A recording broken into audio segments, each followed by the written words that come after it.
It was titled The National Sport of the Bahamas, the real national sport. And in my speech, I presented a classic Bahamian game.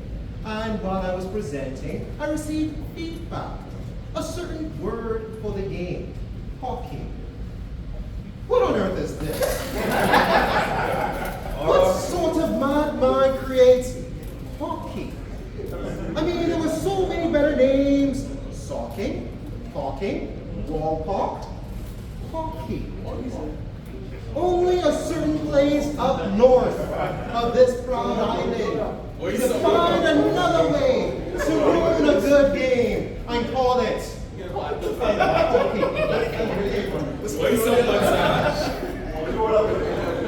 So, who's in for a game of Pocky?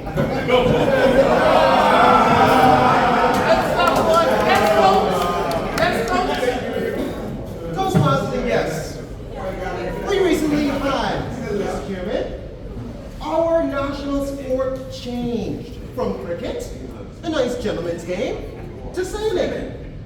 And I thought to myself while I was presenting the speech, why is sailing our national sport? I mean, it gave the Bahamas its first gold medal, but it is not an accessible sport to the majority of Bahamian youth.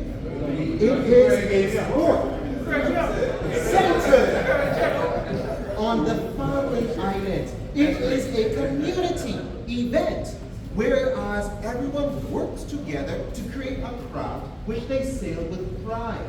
But does this sport show the creativity of the Bahamian spirit? Gentlemen, guests, I have a bat. There are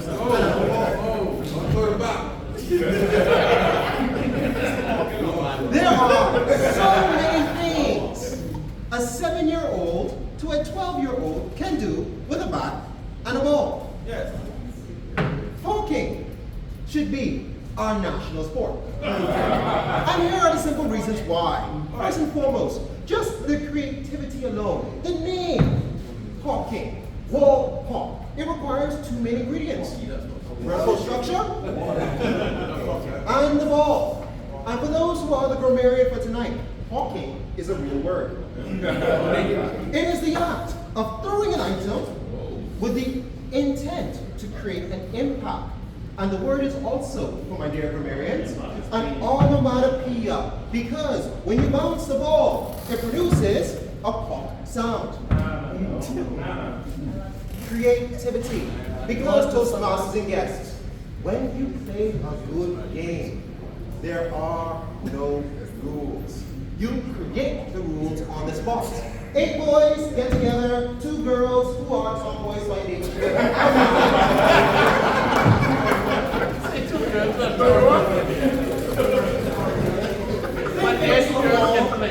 And they determine if they're going to create a safe zone.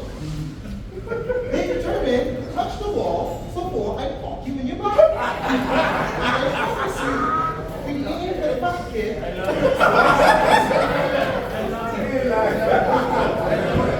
The game has no end until mom calls you down from the street, or until you have no more light. Because as long as the street light is there, the game continues. We can talk on and on about the game. We can talk about the rules. We can talk about how we have our strategies. But there's one thing good about the game. The benefits. And what are they? First and foremost, hand-eye coordination. Gentlemen, usually I'm wearing glasses. One eye is blind. I'm still able to catch a ball, and I'm still able to sprint. Hand-eye coordination. Second thing, reflexes.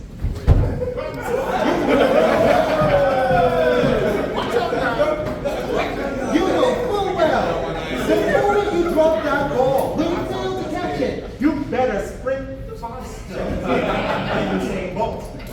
Because as soon as I see you, it is game on, boy! Run! Reflexes. We are a country full of athletic talent. We have shown our skill nationally and internationally. All the people who run the game grew up playing, hawking, pocky, wall ball. And how can we forget the community? We may all have our rivalries outside of the game, but again, when we're playing the game, no matter what happens, no one is mad after. When the game is finished, we all sit down and we talk, and we laugh, and we comment about how we are ready for the next day game, as long as someone brings a nice stale tennis ball. The game will always happen because they're free.